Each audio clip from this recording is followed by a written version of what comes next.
बल गरेर त्यो मन यता मोड भन्दिन म by the way. छाती भित्र मुटु पनि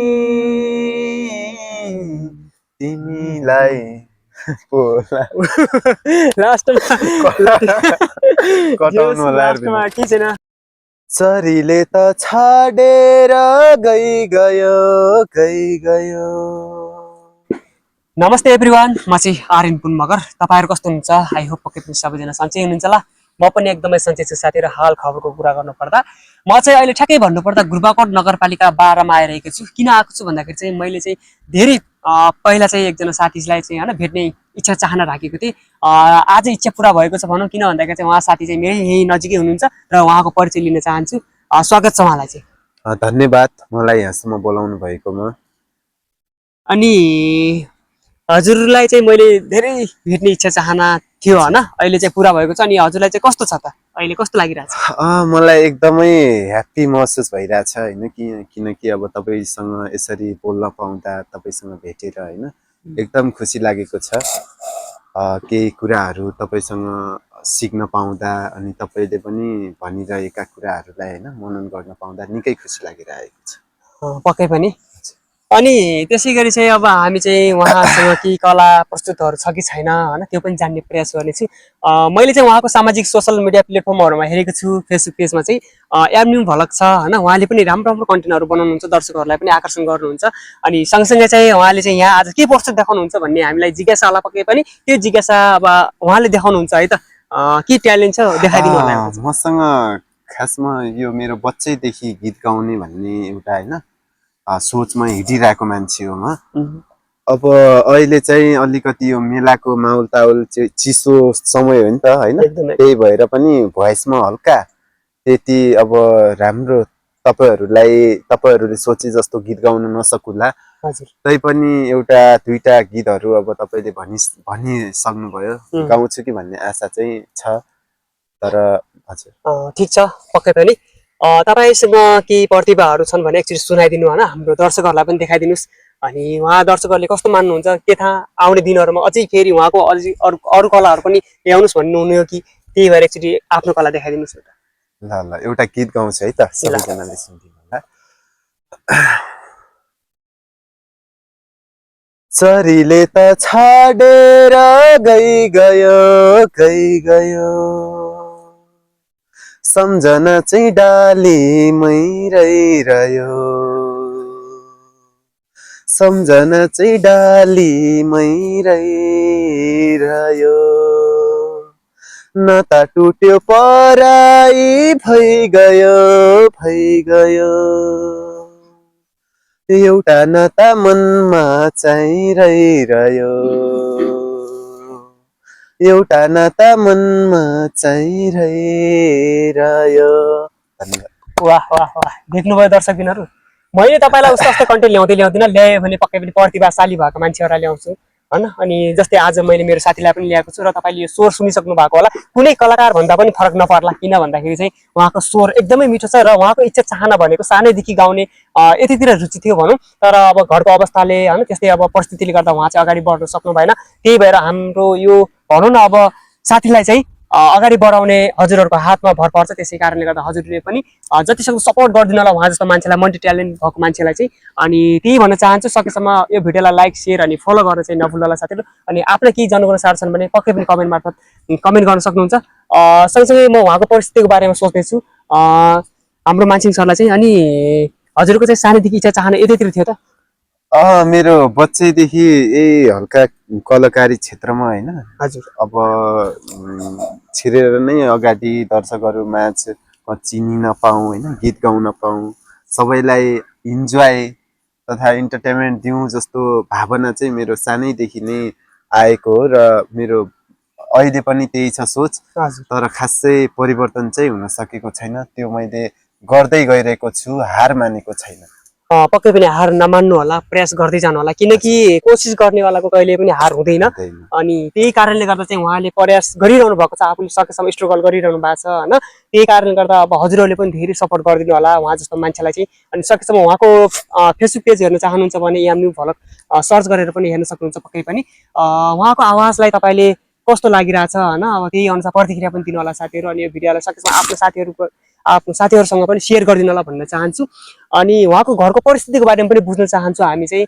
उहाँले चाहिँ अब कस्तो अवस्थाबाट हुर्किनु भएको, कस्तो अवस्थामा आउनु भएको छ त्यो पनि हामी सोध्ने प्रयास गर्नेछौँ। अनि घरको अवस्था के कस्तो छ त मानिस सर? ठिक छ, एकदम राम्रो छ। अब होइन, गर्ने मान्छेलाई कसैले छेक्न सक्दैन। त्यो त अभियसली। अब हुन्छ, घरबाट चाहिँ मेरो राम्रो रिक्वेस्ट आइरहेको छ कि त गर्दै जा होइन, जे गर्न सक्छस् गर भन्ने खालका प्रतिक्रिया पनि आइरहेका छन्। र म अब हुन्छ नि आफ्नो पर्सनल होइन कुराहरू अब कोहीसँग मन मिल्दैन भन्ने खोजेको, अब आफ्नो पर्सनल चोइस होइन। त्यही भएर म चाहिँ यही क्षेत्रमा चाहिँ केही गर्छु कि भन्ने उद्देश्यले चाहिँ हिँडिरहेको छु। मलाई घरदेखि पनि राम्रो रिक्वेस्ट आइरहेको हुन्छ पक्कै पनि। अनि मान्छे सर अब जस्तो तपाईँलाई चाहिँ घरबाट कतिको सपोर्ट मिलिरहेछ, कतिजनाले सपोर्ट गर्नु भएको छ त? सपोर्टको कुरा गर्नु पर्दा चाहिँ गरिरहनु भएको छ होइन, सबैजनाले अब आफ्नो पर्सनल लाइफको बारेमा हो होइन कुरा भनेको। जस्तै अब मैले पनि अब कसैलाई भन्न सक्छु कि गर्नु सक्छौ भने गर होइन, त्यसरी चाहिँ अब भनिरहनु भएको हुन्छ। त्यस्तै अब सबै कुराहरू पुर्याइदिनु भएको छ, त्यहीमै म आभारी छु। हजुर एकदम राम्रो हो यो चाहिँ होइन। त्यसै गरी चाहिँ अब हामी अर्को क्वेसनतिर जान्छौँ। तपाईँलाई चाहिँ मैले सोध्न गइरहेको छु, जस्तो तपाईँलाई चाहिँ यो भनौँ न क्षेत्रमा लाग्दै गर्दाखेरि चाहिँ कोही मान्छेहरूले खुट्टा तान्यो कि नै बिचमा होइन, अनि सँगसँगै चाहिँ अब कोही हुन्छ नि त साथीभाइहरू जिस्काउने मजाक गर्ने त्यस्तो खालका, अब त्यस्तो चाहिँ हुन्छ है। यो त खासै हुँदैन, यो सिचुएसनतिर त कति नछिर होइन, यस्तो गरेर काम पनि हुँदैन। हुन त उहाँहरूले जानेर नै बुझेर नै भनिरहनु भएको होला, तर आफ्नो पर्सनल चोइसमा त्यो हुँदैन है। कसैले ठिक छ मैले नराम्रै भन्नुला होइन, नराम्रै गरुला, अथवा मैले गर्दा गर्दै कुनै ठाउँमा नराम्रै होला, त्यसमा चाहिँ यो नराम्रो छ भन्न उनीहरूको होइन राम्रो त्यो रिक्वेस्ट हो। तर पनि म गर्ने पक्षमा हुन्छु। म यति चाहन्छु कि मेरो नराम्रै भए पनि सुधार भन्ने मान्छे चाहन्छु। मेरो नराम्रो छ भनेर डाइरेक्ट नराम्रो भन्दा त नराम्रै हुन्छ, तर हल्का मनमै चस्को पर्ने तरिकाले भन्दा चाहिँ अलिकति आफ्नो मनोबल घट्या जस्तो पनि महसुस हुन्छ है। पक्कै पनि दर्शकबिनहरू हजुरहरूले उहाँको कथा व्यथा छुट्टै खालका मनमा लागेका जनगुनासाहरू सुनिसक्नु भएको होला होइन। दर्शकबिन अब हामीसँग समय एकदमै कम छ, किन भन्दाखेरि चाहिँ अब अलिकति छोटो समय भएको कारणले गर्दा चाहिँ उहाँसँग धेरै कुराकानी गर्न पाएनौँ। अनि अलिकति केही प्रयासहरू अब उहाँसँग केही छन् भने, केही जनगुनासाहरू छन् भने उहाँका हामी आवाज सुन्ने प्रयास गरेछौँ यो भिडियो मार्फत चाहिँ। अलिकति केही सुनाइदिनुहोस् न त अब जाँदा जाँदै। ठिक छ। डाँडा पाखा छहराले तिम्रै गीत गाउँछ, छातीभित्र मुटु पनि तिमीलाई बोला। कटाउनु होला के छैन by the way, okay no problem साथीहरू है। कहिले काहीँ अब मिस्टेक हुन्छ मान्छेबाट बिना हड्डा त्यो नभन्नु कि अब डाइरेक्ट ठिक छ ल। फेरि पनि एकचोटि रिक्वेस्ट गरेँ मैले चाहिँ होइन, एकचोटि फेरि प्रयास गर्नुहोस् न त। छातीभित्र मुटु पनि तिमीलाई बोलाउँछ हो यो तयार भन्ने। ल ठिक छ, फेरि एकचोटि प्रयास गर्नुहोस् न, त्यसपछि हामी बिदा हुन चाहन्छौँ है त। डाँडा पाखा छहराले तिमीलाई बोलाउँछ, छाती म अर्को गाउँछ है। ल ठिक छ अझै चान्स दियो, किनकि अब होइन कटाउने हो ठिक छ बाइ द वे। कटाउनु नै पठाउँछु ल ल ल अर्को परिस्थिति देखाइदिनु।